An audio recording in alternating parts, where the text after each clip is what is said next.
Bismillah, alhamdulillah, wassalatu wassalamu ala rasulillah wa ala alihi wa ashabihi wa wala amma ba'd. Taib, insyaallah kita lanjutkan pembahasan yang berikutnya dari kitab Al-Usul min Ilmil Usul.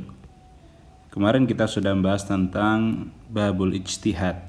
Kita ketahui apa itu ijtihad, kemudian bagaimana syarat-syarat seorang mujtahid. Dan ini mudah-mudahan memberikan kita gambaran tentang kedudukan seorang mujtahid itu begitu tinggi dalam agama kita, bahwa mereka orang yang mengerahkan usahanya, kemampuannya, daya pikirnya, mereka menghafal kalamullah, mereka menghafal hadis-hadis Nabi ataupun membaca keduanya, mereka menyimpulkan dari hukum, dari dalil-dalil tersebut hukum-hukum, maka pantaslah kalau mereka mendapatkan 2 pahala apabila ijtihadnya benar dan mendapatkan 1 pahala kalau ternyata ijtihadnya salah. Baik, berikutnya akan kita bahas adalah tentang at-taqlid. Taqlid, ya. Taqlid atau mengikuti. Ini salah satu pembahasan dalam usul fikih, yaitu tentang seorang yang mengikuti orang lain. Seorang awam mengikuti ulama mujtahid, atau dari mujtahid sendiri mengikuti mujtahid yang lain. Ini dinamakan dengan taklid. Bagaimana penjelasan Syekh di sini? At-taqlidu ta'rifuhu at-taqlidu lughatan wad'u syai'i fil 'unuqi muhitan bihi kal qiladati. Yang namanya taklid adalah meletakkan sesuatu di leher. Ya, sudah diletakkan di leher, dia muhitan, mengelilingi, yaitu memutar, jadi diikatkan dan diputar. Kal qiladah, seperti kalung. Ya, namanya kalung itu kan dia memutari leher kita dari depan sampai belakang, ya ketemu, dibuat simpul. Ini taklid.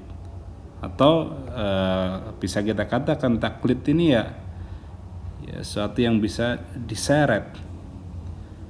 Ya, meletakkan tali itu fungsinya untuk apa? Untuk diseret agar dia manut, agar dia mengikuti. Karena orang yang taklid ini, ya secara bahasa ini, dia tidak paham jalan, tidak tahu jalan, tidak mengerti cara, ya makanya butuh apa? Diseret, ditunjukkan ini yang harus kamu lewati, jalan ini yang harus kamu tempuh. Ini secara bahasa. Sedangkan secara istilah, wastilahan tiba'u man laisa qauluhu hujjatan. Yang dinamakan taklid di sini,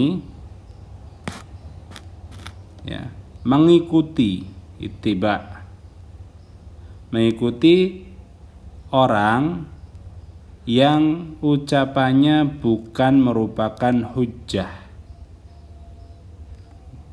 Ini definisi taklid secara istilah.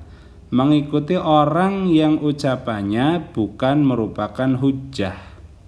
Apa maksudnya? Bukankah yang dimaksud itu mengikuti ulama? Bukankah ulama itu ketika menyatakan hukum pasti berdalil? Nah, di sini kita lihat keluasan Syekh dalam membuat ta'rif atau definisi. Coba kita baca setelahnya. Fa kharaja bi qaulina man laisa qauluhu hujjatan. Keluar dari definisi mengikuti orang yang perkataannya bukan hujjah, ittiba'un Nabi sallallahu alaihi wasallam. Mengikuti Nabi sallallahu alaihi wasallam. Ya, jadi kalau mengikuti Nabi tidak dinamakan taklid. Ya, kita ketemu hadis yang sharih dalalahnya, kemudian subut qat'i subut, ya sudah jelas hadis itu sahih bahkan mutawatir, kita ikuti, kita praktekkan, kita amalkan, maka kita tidak dikatakan taklid kepada Nabi, tapi kita yaitu ta'asi, mengikuti Nabi, ya kita muttabi', dinamakan muta'assi atau muttabi', ya bukan muqallid, bukan orang yang membebek, tapi orang yang mengikuti. meniru jalannya Nabi. Begitu juga wattiba'u ahlil ijma'. Tidak dikatakan taklid kalau mereka mengikuti para ulama yang berijma'. Ya, sebagaimana kita sudah bahas bahwa ijma' ini memiliki kekuatan hukum yang cukup kuat. Ya, karena biasanya ijma' ini terdiri dari dalil Al-Quran maupun Sunnah. Jadi ada landasannya dari Quran dan Sunnah. Kemudian konsensus, kesepakatan para ulama. Maka ketika mengikuti ulama yang berijma' tidak dikatakan sebagai taklid. Kenapa? Karena yang namanya ijma' itu sendiri yaitu kan hasil dari persetujuan banyak orang. Hasil dari suara yang sama dari banyak ulama. Maka jelas bahwa landasannya ada dalil Quran dan Sunnah dan tadi pendapat berbagai ulama dari berbagai daerah. Kemudian yang ketiga tidak dinamakan sebagai taklid, ya, mengikuti sahabi. Wattiba'u sahabi idza qulna anna qawlahu hujjah. Mengikuti sahabi ini bagi yang berpendapat bahwa qaulu sahabi hujjah. Ya, disebut mengikuti sahabat itu tidak taklid kalau kita beranggapan perkataan sahabat itu hujjah bisa menjadi landasan dalil dalam beramal. Namun sebenarnya perlu ditafsir di sini ya, perlu dirinci. Tidak semua qaul sahabi itu hujjah. Qaul sahabi itu hujjah kapan? Ketika tidak diselisih oleh sahabat yang lain. Ya. Jadi tidak ada penyelisihan, itu seakan-akan ijma' sukuti. Ya, seakan-akan ijma' sukuti. Maka perlu dirinci sebenarnya di sini, yaitu mengikuti sahabat yang pendapatnya tidak ada perbedaan atau penyelisihan dari sahabat-sahabat yang lain, terutama sahabat-sahabat yang senior, kibarus sahabah, Abu Bakar, Umar, Utsman, Ali, atau para fuqaha us-sahabah. Ya, seperti itu. Oke, ini perlu dirinci. Fala yusamma ittiba'u syai'in min dzalika taqlidan. Maka mengikuti Nabi, mengikuti para ulama yang berijma', mengikuti sahabat, ya, selama tidak ada penyelisihan dari sahabat lain, itu tidak dinamakan sebagai taklid, tidak disebut sebagai taklid. Li'annahu ittiba'un lil hujjah. Karena apa? Proses mengikuti Nabi, proses mengikuti ulama yang berijtihad, berijma', proses mengikuti sahabat itu, ya, mereka dikatakan mengikuti hujjah. Karena kita yakin kan, perkataan Nabi hujjah, wajib kita terima, wajib kita amalkan. Perkataan para ulama yang berijma', sudah ada ijma', ini hujjah yang kuat, harus kita terima. Perkataan sahabat yang tidak ada penyelisihan itu adalah hujjah, harus kita terima.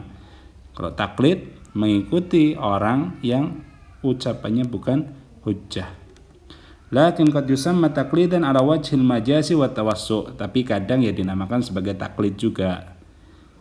Ya, mengikuti sahabat itu, taklid kamu sama Abu Bakar, taklid kamu sama Umar, taklid kamu sama Abdullah bin Abbas, taklid kamu sama Abdullah bin Mas'ud. Tapi apa? Ala wajhil majas. Ya, sebagai majas saja. Ya, artinya ya kiasan. Walaupun sebenarnya ya hakikatnya bukanlah taklid, tapi karena hanya mengikuti perkataan sahabat tadi, misalnya mengikuti pendapatnya Ibnu Abbas, oh berarti kamu taklid sama Ibnu Abbas. Wa tawassu, ya, secara lebih luas, yang namanya taklid itu ya mengikuti, ya, qallada yuqallid itu mengikuti. Ya, kita percaya dengan keilmuan Ibnu Abbas misalnya, kita tahu beliau orang yang faqih, orang yang mufassir, ya, kita mengikuti salah satu penafsiran Ibnu Abbas sebagai contoh, maka ini kita disebut taklid kepada Ibnu Abbas secara bahasa yang lebih luas. Nah, maksudnya apa Syekh membuat definisi ittiba'u man laisa qauluhu hujjatan? Mengikuti orang yang ucapannya bukan hujjah. Apakah maknanya mengikuti orang awam? Tidak, ya. Yang dimaksud Syekh di sini adalah mengikuti para ulama mujtahid. Bukan orang awam diikuti. Karena yang namanya ulama mujtahid apakah perkataannya hujah? Bukan. Ya. Kecuali ulama yang berijma. Kalau tidak berijma, bukan hujah perkataan mereka, salah satu dari mereka atau salah duanya. Maka arahan Syekh di sini sebenarnya adalah mengarahkan orang awam untuk mengikuti para ulama mujtahid. Siapa itu ulama mujtahid? Yang sudah dibahas pada bab ijtihad. Ya, misalnya taklid mengikuti Imam Abu Hanifah, ya, di mana beliau memperbolehkan nikah tanpa persetujuan wali. Misalnya kita, saya ikut pendapatnya Imam Abu Hanifah, maka kita dikatakan taklid kepada Abu Hanifah. Atau dalam masalah persaksian dalam nikah, kalau tadi wali sekarang saksi, kita mengikuti mazhab Malik, mazhab Maliki dalam masalah tidak harus ada saksi dalam pernikahan, berarti kita taklid kepada Imam Malik. Atau kita mengikuti pendapat mazhab Syafi'i yang mengatakan salam hal itu diperbolehkan, ya, dalam masalah muamalah, salam hal, salam dalam jangka waktu yang pendek, ya, sehari 2 hari itu diperbolehkan, sementara mazhab lain itu melarang. Nah, kita dikatakan taklid kepada Syafi'iyah atau taklid kepada Al-Imam Asy-Syafi'i kalau itu memang pendapat Imam Syafi'i yang asli, bukan pendapat dari para ashab. Itu contoh-contoh taklid. Sebenarnya bukan mengikuti orang awam maksud dengan man laisa qawlu hujjah, tapi mengikuti para ulama. Ulama seperti apa? Yaitu ulama yang menurut dia paling cocok, paling luas ilmunya. Jadi dia harus memilih, sebagaimana dalam fatwa, ketika dia meminta fatwa, dia memilih mufti yang dia anggap memiliki keluasan ilmu. Itu juga dalam masalah taklid ini, ya, dia mengikuti ulama, mengikuti mujtahid yang dia anggap paling berilmu. Taib. Selanjutnya mawadi'ut taklid. Kapan harus taklid? Momen-momen harus taklid.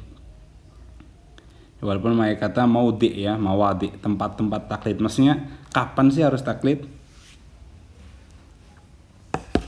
Yakunu taklidu fi maudi'aini, ya, diperbolehkan atau bahkan mungkin bisa kita katakan harus taklid dalam 2 hal, dalam 2 keadaan atau dalam 2 momen.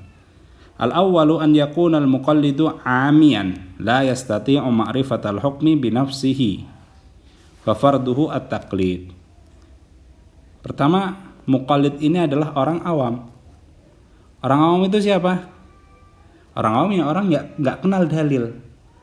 Mereka yang enggak paham menggunakan dalil, itu orang awam. Ya. Ini ada penyempitan makna sebenarnya di kalangan kita. Kadang orang sudah ngaji, ya, sudah ngaji mungkin 10 tahun, 15 tahun, dia menyangka dirinya bukan awam. Yang awam itu yang di luar itu loh, yang masih merokok, yang masih isbal, yang belum menutup aurat secara sempurna perempuannya. Mereka menyangka orang awam itu mereka. Padahal kalau dikembalikan kepada definisi, dirinya masuk orang awam. Kenapa? Ngaji 10 tahun, 15 tahun, nggak tahu caranya interaksi dengan dalil. Ini dalil apa? Umum apa khusus? Ini dalil sahih apa dhaif? Maka sama saja tetap awam dalam pandangan syariat, ya. Orang awam itu orang yang tidak tahu dalil. Kalaupun dia tahu kenal dalil, nggak tahu cara pakainya gimana. Mas, sebenarnya bisa kita klasifikasikan atau kita urutkan, ya. Yang paling rendah levelnya adalah orang awam, ya. Dia nggak tahu dalil atau tahu dalil, ya, dia punya Al-Quran di rumah dengan terjemahannya, dia punya kitab hadis di rumah dengan terjemahannya, tapi nggak tahu ini cara proses dalilnya gimana. Ini orang awam. Klasifikasi kedua adalah talibul ilm. Talibul ilm, dia sudah mulai kenal dalil, dia hafal dalil, dia tahu umum khusus, ini tahu mutlak, ini muqayyad, ya. Ini tahu ini mujmal, ini mubayyan, ini tahu ini sahih, ini hasan hadisnya. ini dhaif hadisnya, ini maudhu hadisnya. Ini talibul ilm, ya. Dan ini bertingkat-tingkat di dalamnya. Ada talibul ilm pemula, talibul ilm menengah, talibul ilmi ya, yang tinggi. Kemudian yang ketiga klasifikasinya adalah para mujtahid, yaitu mereka orang-orang yang sudah mencapai derajat atau memiliki lisensi atau diakui sudah bisa berijtihad. Ya, ini biasanya sudah banyak kenal dengan dalil, ya sudah belajar ilmu alat untuk berinteraksi dengan dalil, belajar usul fikih, dan tidak hanya dengan satu kitab yang dasar, tapi dia naik terus dari dasar, menengah sampai yang tingkat tinggi. Dia sudah mempelajari hadis, pelajari ilah hadis. Ini para ulama mujtahid, baik mujtahid madhab, mujtahid dalam satu bidang tertentu, atau mujtahid mutlak, yaitu urutannya di dalam derajat mujtahid itu sendiri, klasifikasinya. Nah, kita kembali ke pembahasan di sini. Yang boleh taklid pertama adalah orang awam yang tidak mampu mengetahui hukum, ya, secara pribadi, secara personal. Dia nggak tahu, nggak punya ilmu. Ya. Dia nggak paham bahasa Arab, ketika ketemu dalil nggak tahu mau diapakan. Maka ini yang rentan sekali salah paham, bahkan salah penafsiran. Dan ini harus hati-hati kita ya ikhwah. Gampang sekali kita sekarang ya melaqabi ikhwan-ikhwan sudah lama ngaji dengan ustadz. Ya, padahal modal mereka apa? Modal mereka baca. Hanya baca itu saja. Tapi untuk interaksi dengan dalil, mengolah dalil belum bisa. Makanya hati-hati. Maka akan muncul pendapat-pendapat yang gharib, ya. Karena bukan makanan sehari-harinya dengan dalil. Mereka hanya membaca saja. Maka kita harus paham, bedakan mana yang ustadz beneran atau mengangkat dirinya untuk diustadkan. Ya. Nah, dengan kita mempelajari ilmu usul fikih ini, kita akan tahu, kelihatan dari cara istidlalnya, loh kok gini. Kalau memang cara istidlalnya benar, kita akan mengetahui. Jadi kembali lagi, yang boleh taklid siapa? Orang awam yang tidak mampu mengetahui hukum secara dirinya sendiri. Maka kewajiban dia fafardu at-taklid, wajib bagi dia untuk taklid. Ya, sebagian ulama membedakan taklid itu kalau nggak tahu dalil, ya, mengikuti tanpa dalil, hanya tanya ini hukumnya apa, haram, oh ya dia tinggalkan, atau tanya ini hukumnya apa, wajib, dia laksanakan, itu taklid. Sedangkan kalau mengetahui dengan dalilnya, mengetahui hukum dengan dalilnya, ini dinamakan ittiba, ya. Tapi anak pribadi kurang setuju, ya. Orang awam kembali lagi, kalaupun mereka dikasih tahu dengan dalilnya, mereka ya tidak bisa melakukan apa-apa dengan dalil itu. Cuma ini wajib apa dalilnya ini, ya. Tapi kalau ketemu dengan dalil lain yang kira-kira ta'arud, nanti akan bingung lagi, ya. Jadi masih dalam sebutan sebagai muqallid, walaupun dikasih tahu hukum dengan dalilnya. Kewajiban mereka apa? Fafarduhu at-taklid. Dalilnya apa? Dalilnya firman Allah Ta'ala, fas'alu ahla dzikri in kuntum la ta'lamun, di surat An-Nahl. Ya, maka bertanyalah kepada orang yang berilmu apabila kalian tidak mengetahui. Kewajibannya bertanya. Nah, orang awam wa yuqallidu afdala man yajiduhu ilman wa wara'an fa in tasawa indahu thnani khuyyira bainahuma. Dia mengikuti atau taklid kepada yang paling afdal, yang paling utama, ya, dari ulama, dari mujtahid yang didapatinya dari segi ilmu dan waroknya, ya. Kadang ada orang ilmunya tinggi tapi waroknya enggak. Nah, fa in tasawa indahu, kalau ternyata ya dia pandang sejajar, ya sejajar, maka dia pilih mana di antara keduanya yang mau saya ikuti. Pilih salah satu sesuai dengan pandangan dia atau dia tanya kepada orang lain, ini kira-kira dari dua ini siapa yang harus kita ikuti, dia minta rekomendasi, itu juga diperbolehkan. Ini yang pertama. Yang kedua, atsani an yaqa 'alil mujtahidi haditsatun taqtadil fawriyah. Ada seorang mujtahid, dia ditanya suatu permasalahan atau suatu kejadian yang terjadi, sudah betul-betul terjadi, dan ini membutuhkan jawaban yang segera. Ya, sudah terjadi dan membutuhkan jawaban yang segera. Wala yatamakkanu minan nadhari fiha fayajuzu lahu taqlidu hina idzin, dan tidak memungkinkan bagi dia, waktu yang enggak cukup untuk dia mempelajari sendiri, dia kumpulkan data-datanya, dia olah menjadi suatu produk hukum, maka pada saat itu boleh bagi mujtahid tersebut untuk taklid. Ya, pada saat itu ya, ada kejadian yang mengharuskan jawaban cepat. Washtarata ba'duhum li jawazi taqlidi alla takuna al-mas'alatu min usuli dini allati yajibu i'tiqaduha.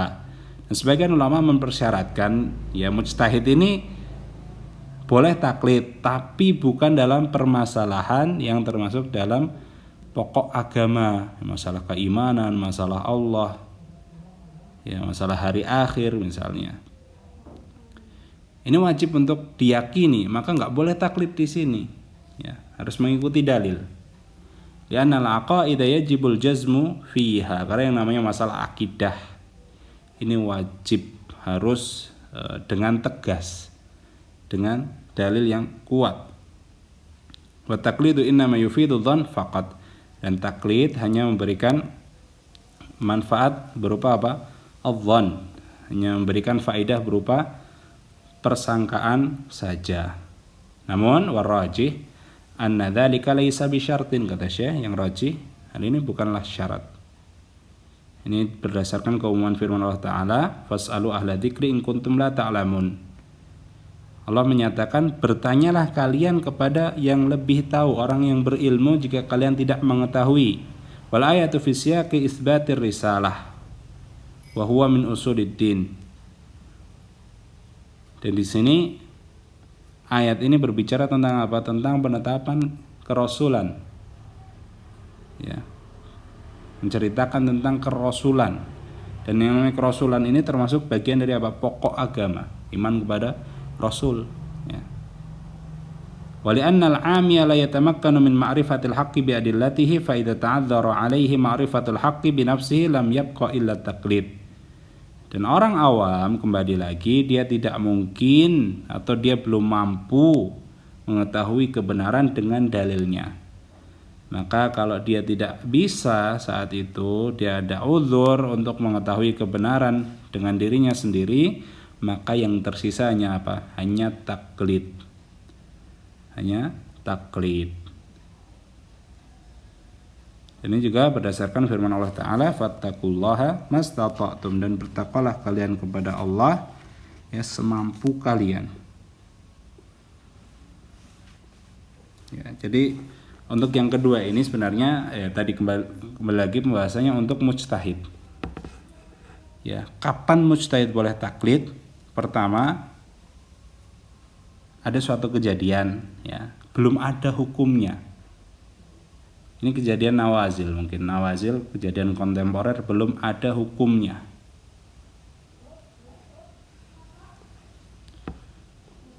Dan kemudian kejadian ini menuntut untuk segera diketahui hukumnya. Apa ini? Karena mungkin menyangkut hal yang sangat penting, nyawa misalnya, maka harus. Dan ternyata ada ulama lain yang sudah membahas. Ya, mestinya tidak diketahui hukumnya bagi mujtahid tersebut ya, tentu saja. Ada ulama lain yang sudah membahas, oh menurut ulama A itu hukumnya boleh, halal, mubah. Maka sementara ya, untuk sementara mujtahid ini ngikut atau taklid kepada ulama A. Ya, sementara ikut kepada ulama A. Tapi ya, ini belum Ana sebutkan tadi, disyaratkan kalau nanti si mujtahid sudah memiliki keluasan waktu, maka dia pelajari, maka dia cari jawaban tentang hukumnya ini. Nah, ketika sudah ketemu nanti, ya dia katakan, dulu saya ikut ulama A, sekarang saya sudah pelajari hukumnya halal mubah, maka pendapat saya hukumnya halal. Atau kalau ternyata setelah dia pelajari sendiri hukumnya berbeda, hukumnya kebalikannya, ini saya menganggapnya makruh, maka dia sampaikan, dulu saya ngikut pendapat ulama A yang mengatakan boleh, tapi setelah saya pelajari ini ternyata hukumnya makruh, dia umumkan. Ini tentang momen taklid yang kedua bagi mujtahid. Sampai di sini dulu, wallahu taala alam.